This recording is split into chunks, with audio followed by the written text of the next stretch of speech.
Kita menganggap sejarah sebagai sesuatu yang sudah pasti, tertulis, terdokumentasi, dan dipahami. Namun, bagaimana jika ada penemuan yang menantang semua yang kita yakini? Dari artefak yang tak sesuai dengan zamannya, hingga bukti teknologi maju di masa lampau, penemuan-penemuan ini memaksa kita untuk berpikir ulang. Apakah kita benar-benar memahami sejarah? Ataukah ada sesuatu yang sengaja disembunyikan dari kita? Bersiaplah, karena inilah penemuan tak terduga dari masa kuno yang mengubah cara kita melihat sejarah.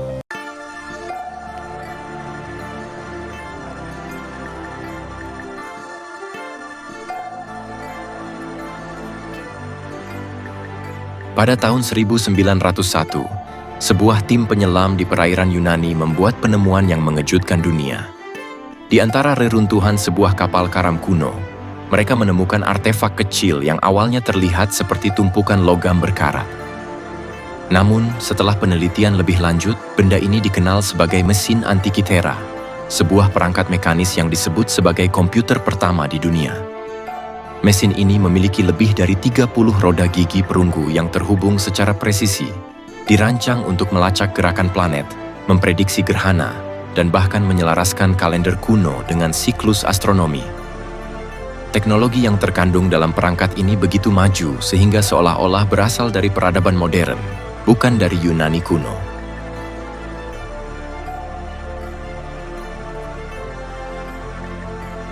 Penelitian menunjukkan bahwa mesin Antikythera dirancang untuk menghitung pergerakan benda-benda langit seperti matahari, bulan, dan planet. Dengan memutar tuas di sisi perangkat, pengguna dapat memproyeksikan peristiwa astronomi di masa depan, seperti gerhana matahari atau bulan hingga puluhan tahun ke depan. Tidak hanya itu, perangkat ini juga mampu menunjukkan siklus metonik, yaitu periode 19 tahun di mana fase bulan kembali sejajar dengan kalender matahari. Siklus ini digunakan untuk menentukan tanggal perayaan-perayaan penting dalam budaya Yunani kuno. Yang membuat mesin Antikythera begitu luar biasa adalah presisi mekanismenya. Setiap roda gigi dipotong dengan tingkat akurasi yang menakjubkan, menggunakan metode yang sulit dibayangkan untuk teknologi di zaman itu. Hingga kini, para ahli masih berusaha memahami sepenuhnya bagaimana perangkat ini dibuat dan digunakan. Penelitian terbaru mengungkap bahwa bagian-bagian mesin Antikythera mungkin telah dibuat oleh ilmuwan terkemuka Yunani, seperti Hipparchus atau Archimedes. Meski demikian, tidak ada catatan tertulis yang menjelaskan cara kerja perangkat ini, sehingga para peneliti harus merekonstruksinya dari nol.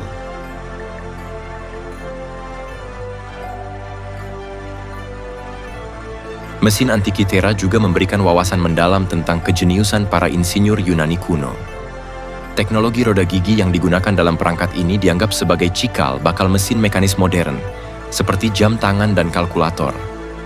Bahkan, desain perangkat ini menunjukkan bahwa masyarakat Yunani memiliki pemahaman mendalam tentang matematika, astronomi, dan mekanika. Penemuan ini membuktikan bahwa peradaban kuno tidak hanya fokus pada seni atau filsafat, tetapi juga pada sains dan teknologi tingkat tinggi.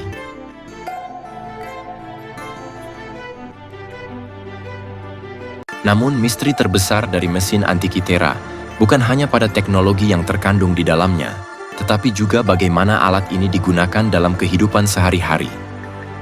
Apakah perangkat ini merupakan alat bantu pendidikan bagi para ilmuwan? Ataukah digunakan oleh pelaut untuk navigasi dan perencanaan perjalanan laut? Hingga kini, fungsinya yang sebenarnya masih menjadi bahan diskusi di kalangan peneliti. Penemuan mesin Antikythera membuka mata kita akan kecanggihan peradaban kuno yang seringkali kita remehkan. Dengan perangkat seperti ini, Yunani kuno tidak hanya memandang langit sebagai sesuatu yang indah, tetapi juga sebagai teka-teki ilmiah yang bisa dipahami dan diprediksi. Mesin ini mengajarkan kita bahwa teknologi bukanlah hal yang eksklusif milik zaman modern. Di masa lalu, manusia juga memiliki kemampuan luar biasa untuk memahami dunia, dengan alat-alat yang melampaui imajinasi kita.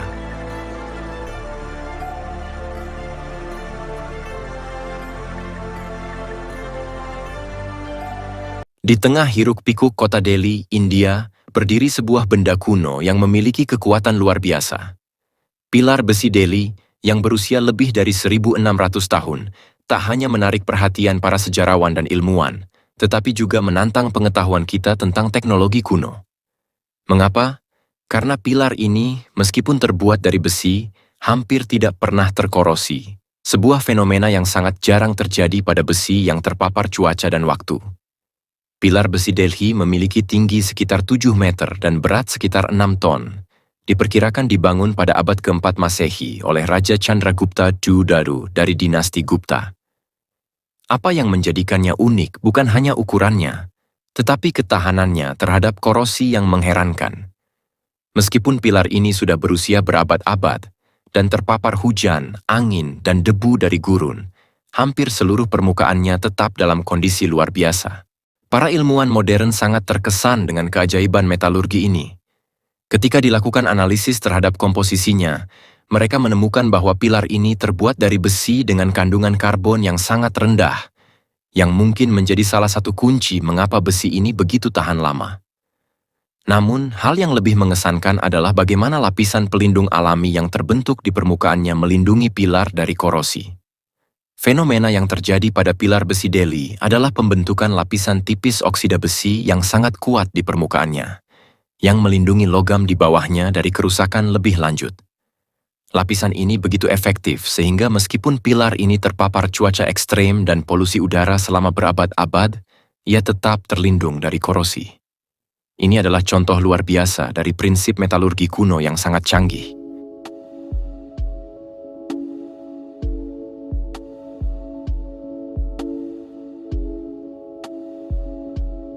Bagaimana para pandai besi kuno di India bisa menciptakan besi dengan tingkat kualitas yang sangat tinggi ini? Itu adalah salah satu misteri yang belum sepenuhnya terpecahkan. Beberapa ahli teori menyatakan bahwa teknik yang digunakan melibatkan pengolahan besi dengan proses yang sangat presisi, menggunakan bahan-bahan lokal yang memiliki kandungan mineral tertentu yang memberikan ketahanan terhadap korosi. Salah satu teori yang menarik adalah bahwa teknologi ini mungkin telah dipengaruhi oleh pengetahuan astronomi dan filosofi kuno yang sangat maju. Di sisi lain, ada juga teori yang mengusulkan bahwa pilar ini bukan hanya sebuah monumen, tetapi juga memiliki tujuan spiritual. Pilar ini dianggap sebagai simbol kekuatan dan ketahanan, mungkin sebagai penghormatan kepada dewa-dewa dalam tradisi Hindu, yang menunjukkan hubungan erat antara teknologi dan spiritualitas.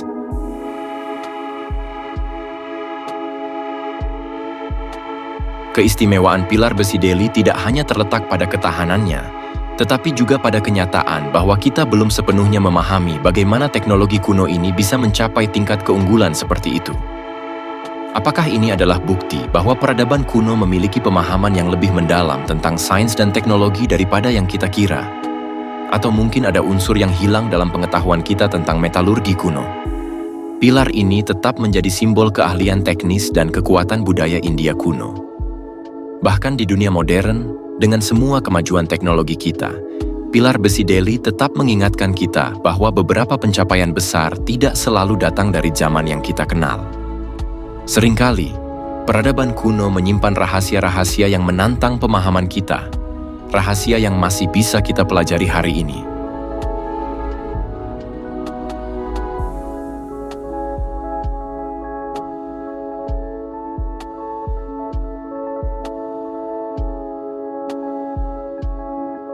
Pada tahun 1513, seorang amiral dan kartografer asal Turki bernama Piri Reis membuat sebuah peta yang kini menjadi salah satu artefak paling membingungkan yang pernah ditemukan. Peta tersebut, yang dikenal sebagai Peta Piri Reis, menggambarkan bagian dari dunia yang tak terjangkau oleh peradaban pada waktu itu, termasuk peta wilayah Antartika yang belum terjamah es, lebih dari 300 tahun sebelum ditemukan oleh ekspedisi modern. Peta ini mengandung detail yang sangat presisi, menunjukkan garis pantai yang tidak dikenal pada masa itu, termasuk wilayah Antartika, yang saat itu tertutup oleh lapisan es tebal. Hal yang mengejutkan adalah, peta ini menggambarkan Antartika dengan ketepatan luar biasa, tanpa es, sesuatu yang tidak mungkin diketahui oleh orang-orang pada abad ke-16. Bagaimana Piri Reis bisa mengetahui bentuk daratan itu, padahal Antartika sendiri baru ditemukan pada abad ke-19?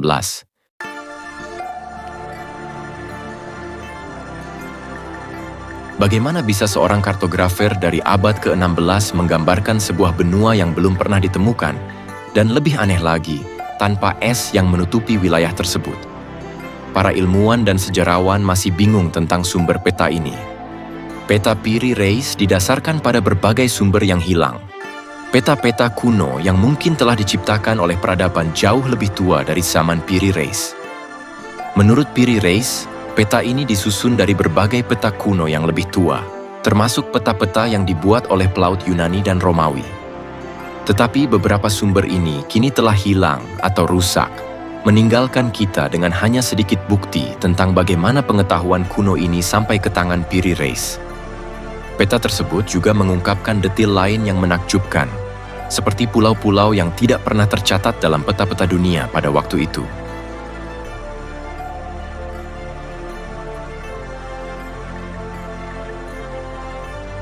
Fenomena ini semakin menarik ketika kita menyadari bahwa beberapa bagian dari peta menunjukkan garis pantai yang sangat mirip dengan peta Antartika modern, terutama di wilayah yang sekarang tertutup oleh es tebal. Beberapa peneliti percaya bahwa Piri Reis mungkin memiliki akses ke peta-peta lebih tua yang menggambarkan Antartika sebelum lapisan es menutupi benua tersebut. Salah satu teori yang paling menarik adalah bahwa Antartika mungkin memiliki iklim yang jauh lebih hangat ribuan tahun yang lalu, mungkin bahkan memiliki kehidupan dan ekosistem yang subur. Dalam skenario ini, peta Piri Reis mungkin menggambarkan kondisi benua tersebut sebelum perubahan iklim global yang besar menutupi wilayah itu dengan lapisan es. Jika ini benar, maka peta Piri Reis bisa jadi merupakan bukti eksistensi peradaban kuno yang memiliki pengetahuan jauh lebih canggih daripada yang kita bayangkan.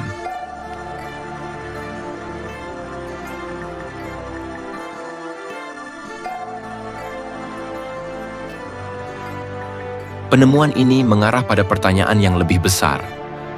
Adakah peradaban kuno yang lebih maju yang pernah menguasai dunia sebelum kita?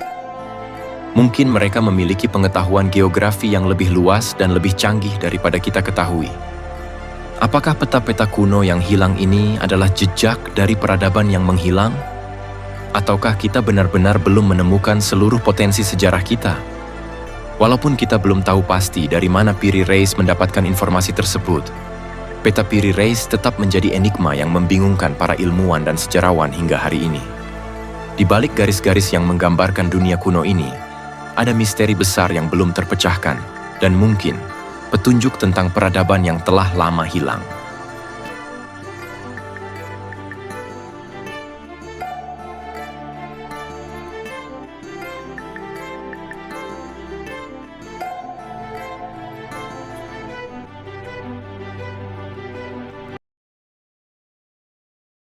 Di kedalaman pegunungan Bayankara Ula, di perbatasan antara Cina dan Tibet, terdapat sebuah penemuan yang menantang pemahaman kita tentang sejarah manusia. Batu Dropa yang ditemukan pada tahun 1938 adalah sebuah artefak misterius yang dikatakan berasal dari luar angkasa. Batu ini, yang memiliki bentuk cakram dengan ukiran aneh di permukaannya, memicu perdebatan yang tak pernah berhenti. Apakah ini bukti kontak manusia dengan makhluk luar angkasa ribuan tahun yang lalu? Batu Dropa ini pertama kali ditemukan oleh tim arkeolog Cina yang dipimpin oleh Dr. Tsum Nui. Ketika batu-batu ini dibawa ke laboratorium, para peneliti terkejut menemukan ukiran berbentuk spiral yang tampaknya tidak dikenali oleh budaya manapun di bumi pada masa itu. Ukiran tersebut terdiri dari simbol-simbol yang mengarah pada teori bahwa batu ini adalah pesan atau petunjuk dari luar angkasa.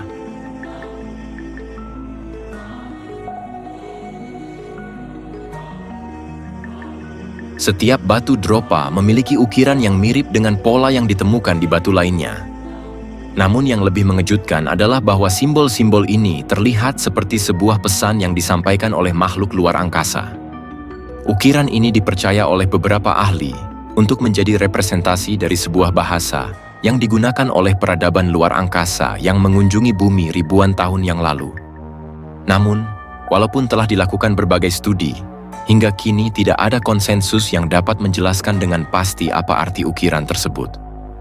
Beberapa teori yang menarik berfokus pada asal-usul batu Dropa.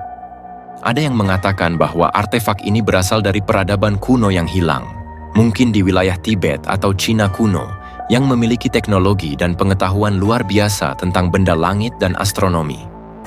Namun, beberapa peneliti berpendapat bahwa batu Dropa ini adalah bukti bahwa makhluk luar angkasa pernah mengunjungi bumi pada zaman prasejarah. Mereka percaya bahwa batu ini adalah salah satu cara untuk menyampaikan pesan atau informasi penting kepada manusia pada waktu itu.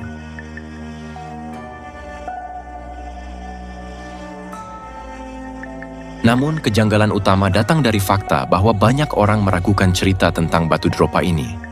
Sebagian besar peneliti menganggapnya sebagai sebuah legenda atau hoaks.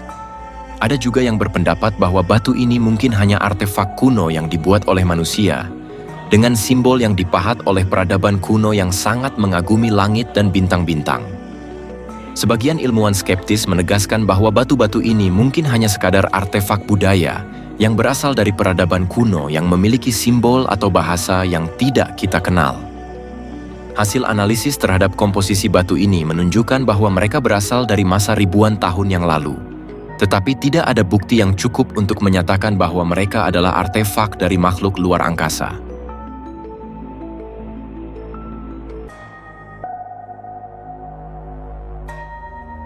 Salah satu teori yang paling menghebohkan adalah bahwa batu Dropa adalah bukti komunikasi antara manusia purba dan makhluk luar angkasa. Beberapa bahkan menyatakan bahwa batu ini berfungsi sebagai alat untuk mengingatkan umat manusia tentang kunjungan makhluk dari luar planet kita.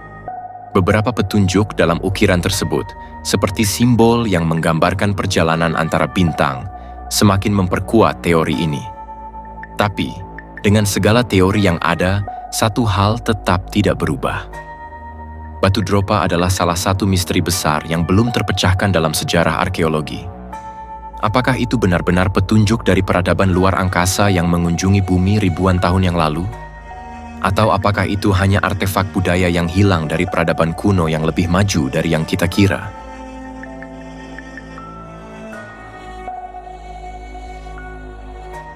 Penemuan-penemuan ini tidak hanya memperkaya sejarah kita, tetapi juga mengajarkan kita untuk tidak pernah meremehkan kemampuan leluhur kita. Mungkin di masa depan, penemuan-penemuan lain akan memberikan petunjuk lebih jauh tentang siapa kita sebenarnya dan dari mana kita berasal. Jadi, bagaimana menurutmu? Apakah ada kebenaran tersembunyi di balik teori-teori ini? Ataukah ini hanya kebetulan sejarah? Tulis pendapatmu di kolom komentar. Dan jangan lupa like dan subscribe, dan bagikan ke teman-temanmu.